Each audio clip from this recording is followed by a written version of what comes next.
Anjing pelacak pasukan IDF menelusuri terowongan Hamas di kota Gaza bagian selatan pada 23 Desember kemarin. Hasilnya mereka menemukan ruangan yang disebut sebagai pusat komando dan kendali dari Hamas. Dikutip dari Tribun News pada 24 Desember, lokasi terowongan diungkap oleh juru bicara IDF pada Jumat 22 Desember lalu. Sedangkan informasi soal anjing pelacak terlihat dalam video yang diunggah IDF dalam media sosial X mereka pada 23 Desember kemarin.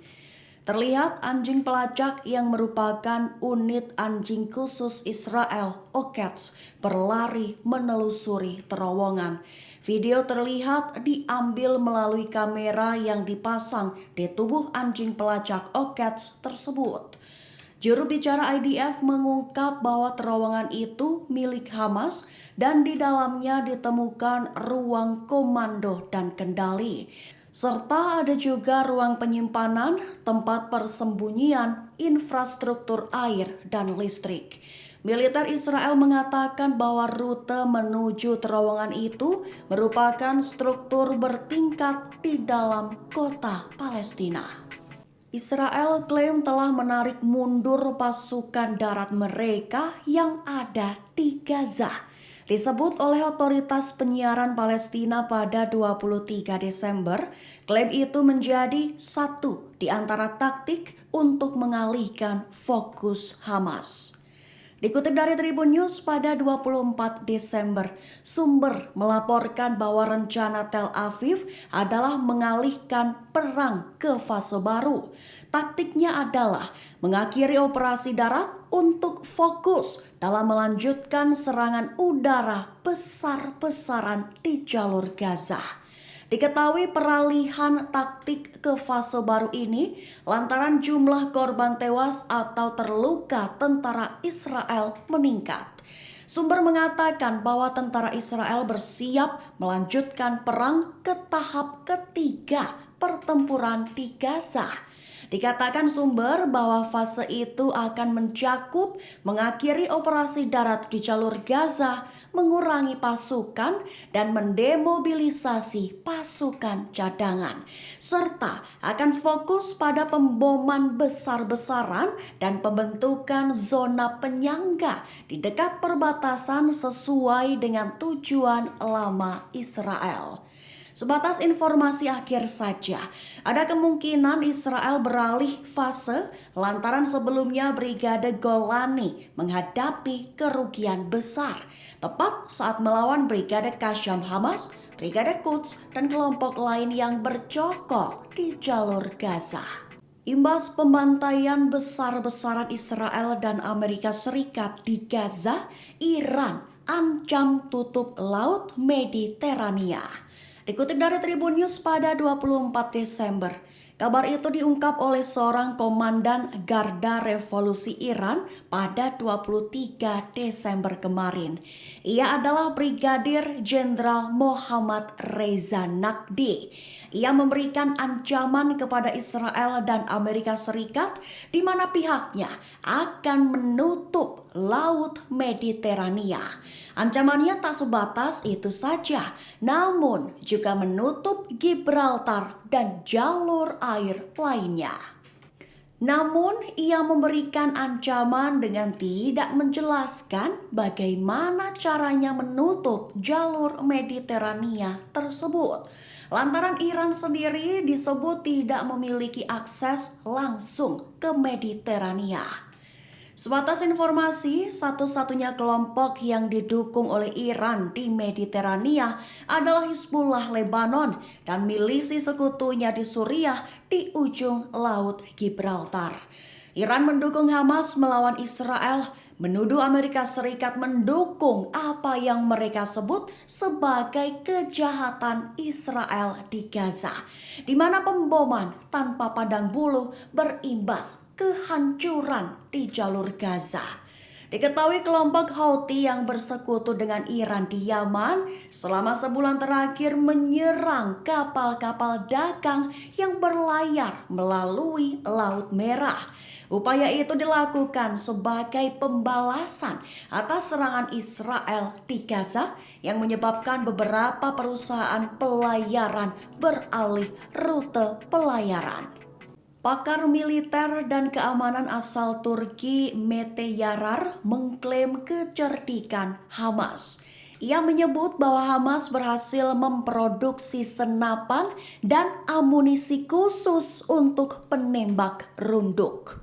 Dikutip dari Tribun News pada 24 Desember, Yarar memberikan analisisnya pada 22 Desember lalu dengan mengaitkan situasi terkini di Gaza. Analisis itu diungkap dalam sebuah program acara yang disiarkan saluran televisi Turki bersama Kepala Departemen Informasi Staf Umum Turki, Dorsun Cizek. Ia membahas soal terowongan Hamas, krisis keanggotaan militer IDF, hingga video terbaru Brigade Al-Qassam dalam saluran telegramnya. Brigade Al-Qassam dalam video yang diulas tersebut mengklaim memproduksi secara lokal senapan dan amunisi khusus untuk penembak runduk sniper yang mereka gunakan untuk memerangi IDF. Al-Qassam menamai senapan itu sebagai Al-Ghoul. Bagi Yarar, membuat senjata handmade bukanlah sesuatu yang mengejutkan atau istimewa.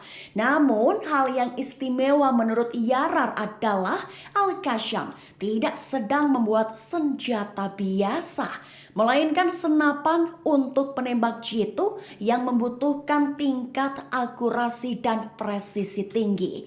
Artinya pembuatan senapan untuk penembak runduk membutuhkan standar kalibrasi. Yarar menyebut untuk mendapatkan standar kalibrasi tinggi seperti yang sudah dibuktikan Brigade Al-Qassam dibutuhkan uji coba sebanyak 100.000 tembakan. Artinya sebanyak itu pula peluru-peluru buatan Al-Qassam ditembakkan sebelum akhirnya menemukan standar yang tepat. Dalam video tampak anggota pasukan Al-Qassam memiliki keahlian dalam menggunakan mesin bubut untuk membuat laras senapan sniper.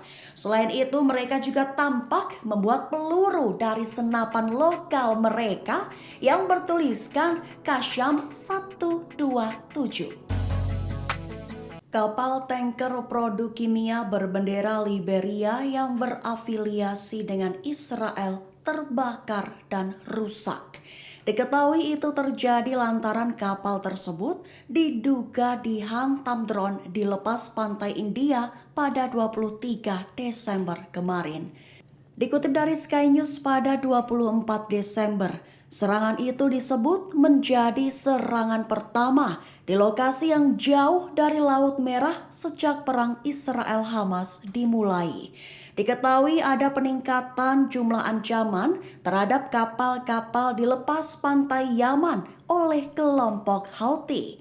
Ambre, sebuah perusahaan resiko maritim global yang berbasis di Hereford, memberikan pernyataan.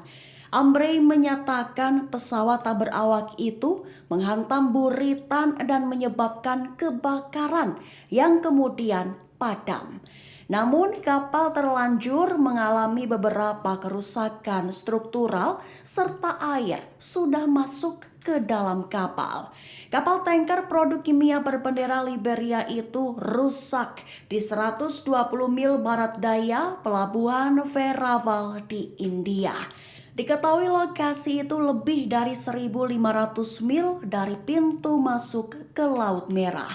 Tidak ada korban jiwa, namun mereka tidak memberikan rincian lebih lanjut tentang hubungan kapal tersebut dengan Israel.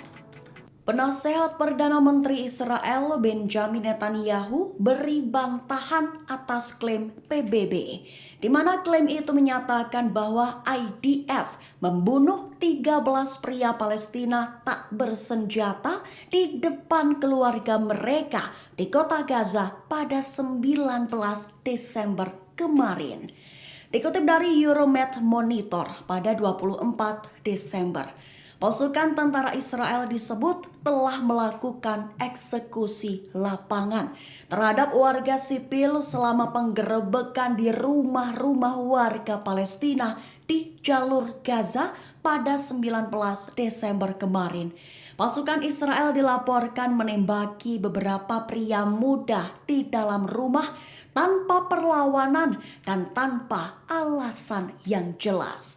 Lalu mereka mengumpulkan banyak wanita di satu ruangan sebelum menembakkan sejumlah rudal sehingga melukai banyak dari mereka. Menurut informasi awal yang diterima sumber, 13 anggota keluarga Anan dan mertua mereka yang mengungsi tewas akibat tembakan Israel. Sementara anggota keluarga lainnya terluka parah dan saat ini berada dalam kondisi kritis. Para tentara juga menculik seorang lelaki lanjut usia yang nasibnya hingga kini masih belum diketahui. Selain itu, 27 perempuan dan anak-anak yang terjebak di dalam rumah, banyak di antaranya mengalami luka parah. Namun, Mark Regev selaku penasehat senior Netanyahu, ia menyatakan bahwa ia tidak tahu tentang hal itu. Regev menggambarkannya sebagai propaganda Hamas meskipun laporannya itu diterbitkan oleh badan PBB. Ia juga mengatakan rakyat Gaza bisa diberikan gencatan senjata besok jika Hamas setuju untuk melepaskan lebih dari 100 sandera yang tersisa. Osama Hamdan selaku pejabat tinggi Hamas menyebut Benjamin Netanyahu terjebak perang tanpa akhir. Selain itu, Osama Hamdan juga menyebut Perdana Menteri Israel tersebut beserta tentara mereka gagal mencapai tujuan di Gaza. Dikutip dari Al-Mayadin pada 24 Desember, pernyataan itu diungkap oleh Osama Hamdan pada Sabtu 23 Desember kemarin.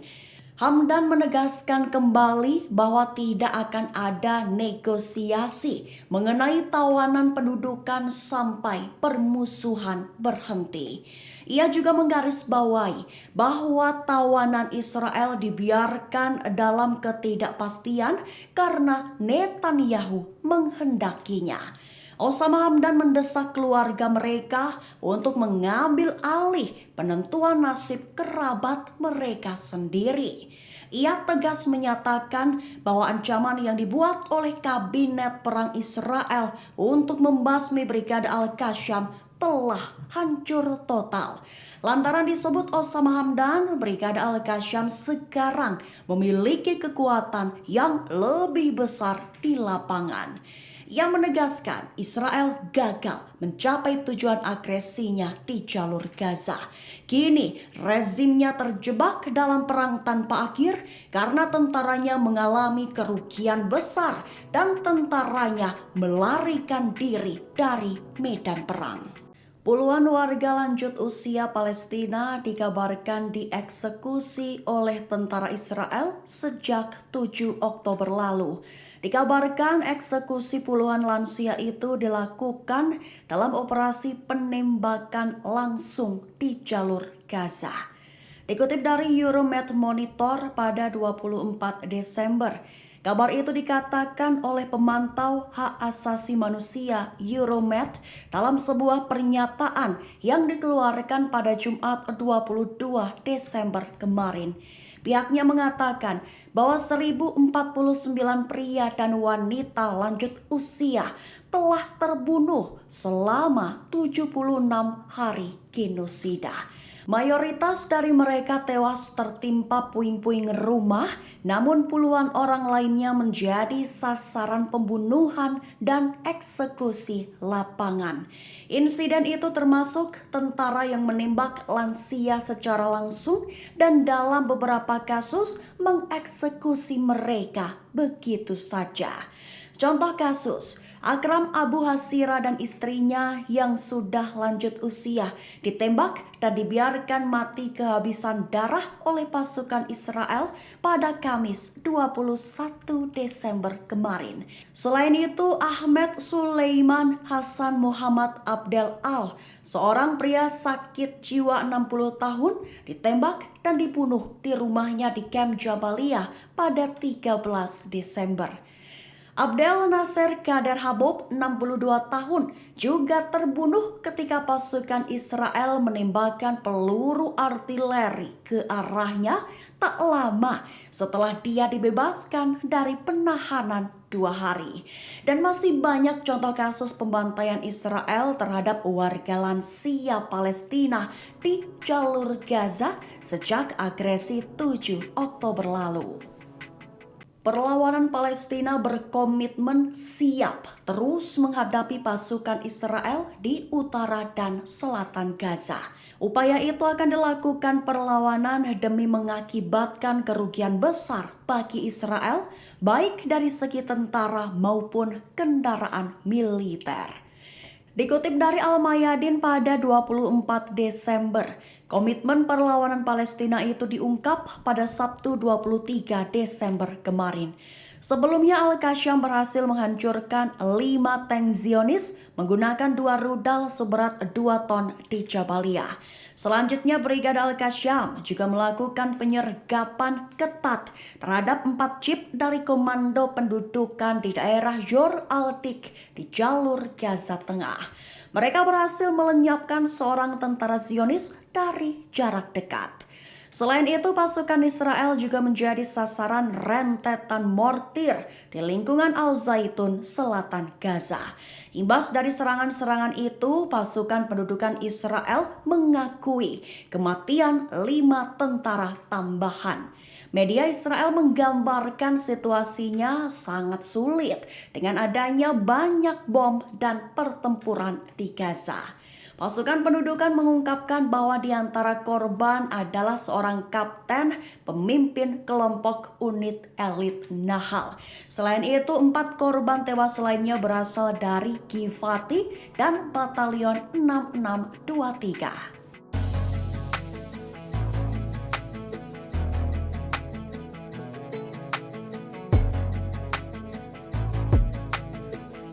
Download Tribun X sekarang, menghadirkan lokal menjadi Indonesia.